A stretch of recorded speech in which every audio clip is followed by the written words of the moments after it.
observe, now steer. Remember, SOS. Good afternoon, ladies and gentlemen. You must be thinking, that was my driving lesson? You are right, that was my driving lesson. But it went on to become an important life lesson. SOS. If you have heard this term before as a distress signal, get ready. Today, we are going to redefine its meaning. SOS stands for Stop, Observe, Steer. When I moved to America, I learned a new way of living. I also learned a new way of thinking. Some of my old notions, perceptions were challenged. I had to give them up, and I acquired new notions, new perceptions, new ideas.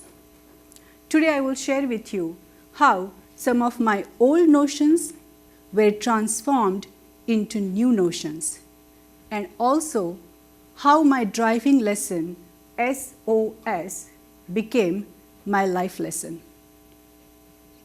America opened up a whole new world for me. I found some things interesting and some things very amusing. The one I especially found amusing was when I saw people talking to their dogs all the time.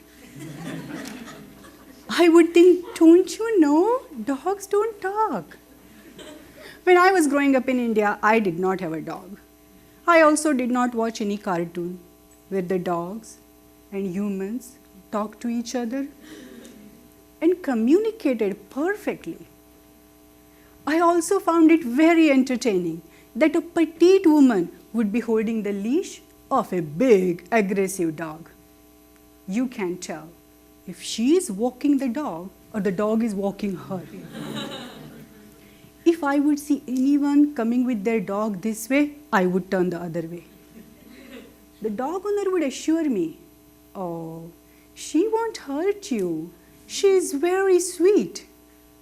Oh well, I don't want to become a treat for your sweet dog. I did not understand. How can dogs be sweet?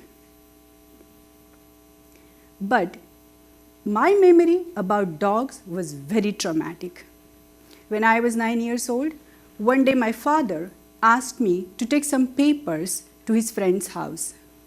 What he did not tell me was that his friend had 2 mean boys and 2 mean dogs. When I went to their house, boys were playing with the dogs and they said, "Fetch."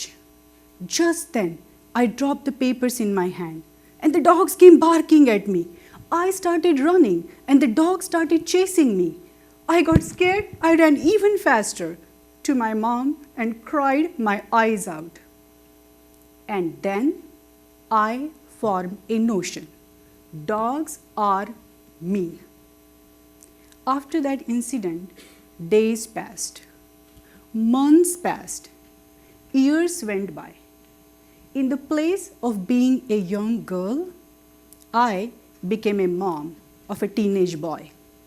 Now about children, I have a notion.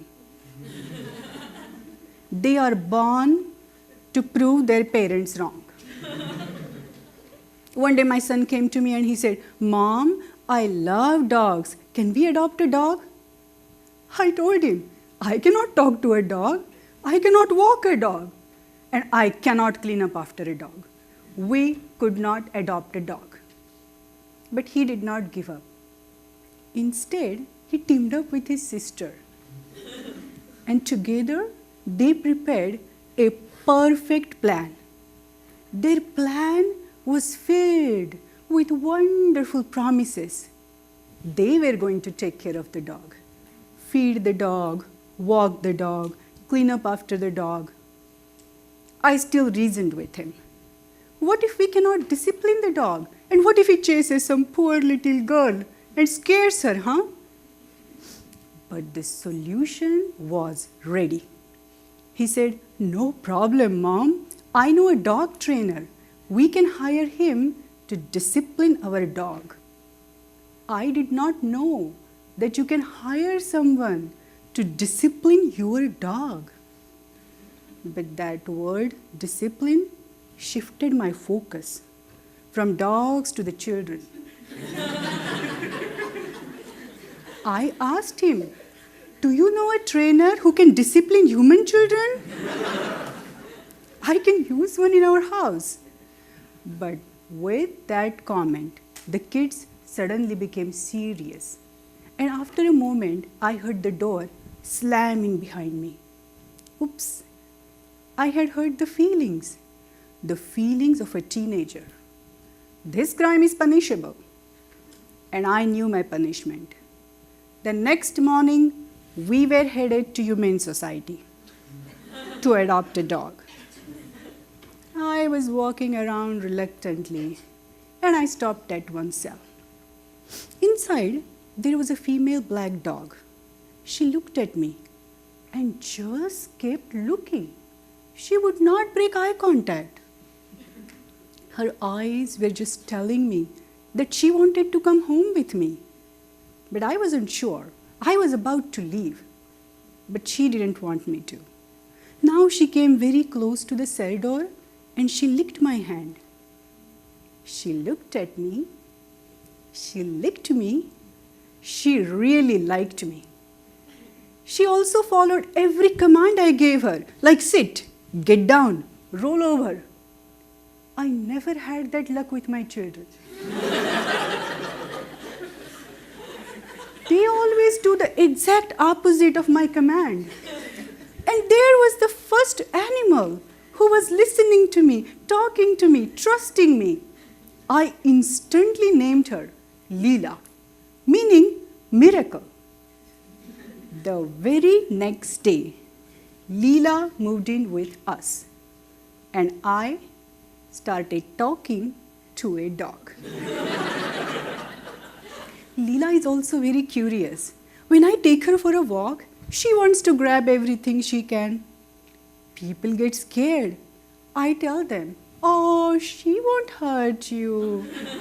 She's very sweet." My son did prove me wrong. My notion, dogs are mean, was transformed to dogs are sweet. One day, I was sitting on the couch with Lila curled up next to me, and I thought, how did I not notice these beautiful animals before? Just because once a dog chased me?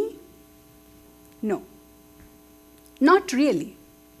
But because I formed a notion, dogs are mean, just because once a dog chased me.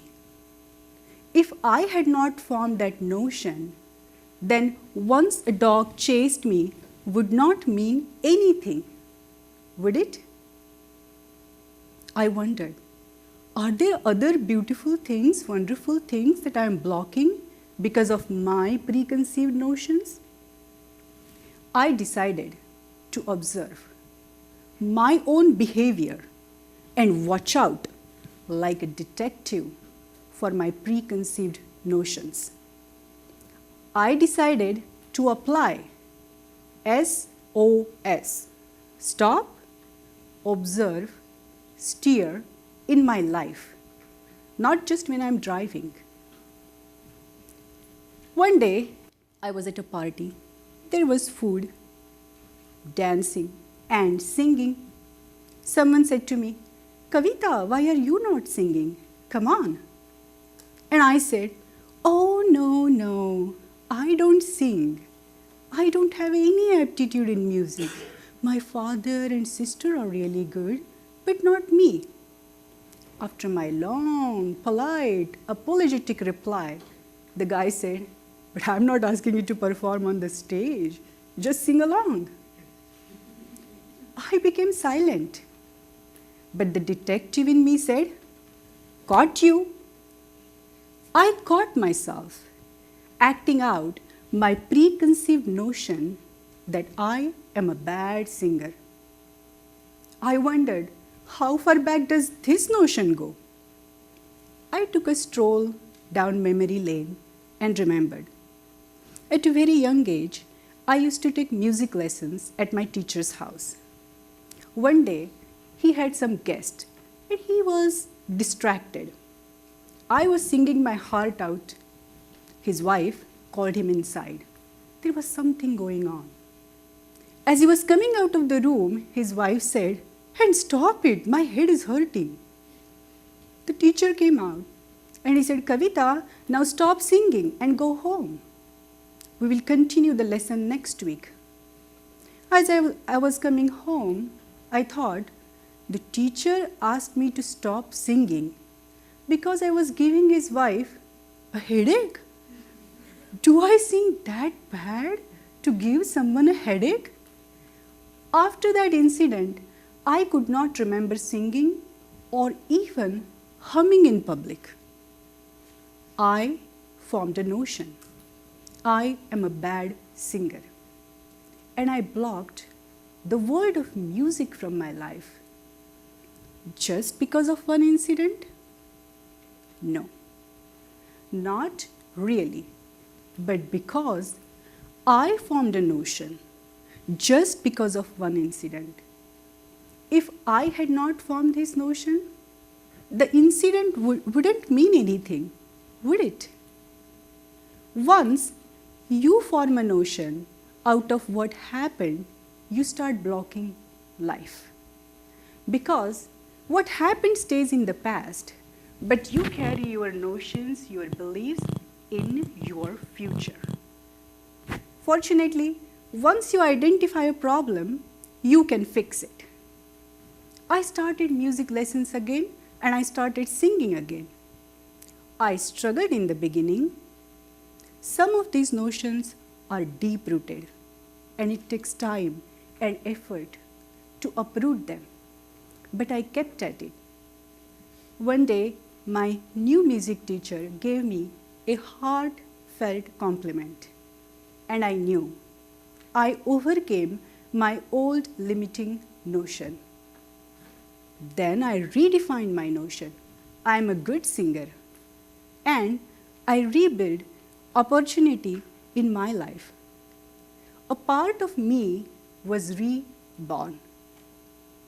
I made it a habit to apply SOS in my life. Stop, observe, steer.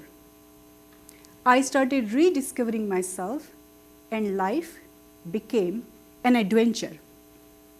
Do you have any limiting notions? Would you like to find out if you have any limiting notions? Then this is a simple technique. SOS. Stop, observe, steer. If you hear yourself speaking in a limited way or saying, "I know it won't work," stop. Stop yourself. Become an observer of your own thoughts and watch out like a detective for your own preconceived notions. And then steer your thoughts. Steer yourself out of this self-imposed prison. You don't need to know which events these notions originate from. It is enough to know they are there and then to make a firm decision to redefine them and rebuild opportunities in your life. After all, these notions create our life. You are the mastermind behind these notions, and therefore you are the mastermind of this game called life. If you wish to change the game of life, you need to examine and you need to redefine your limiting old notions. You need to rewire your brain. And how do we do it? Stop, observe, and then steer. Just like you take control of your car, you can take control of your notions of your thoughts, of your perceptions. Remember, our life is our game. Play it well. Thank you.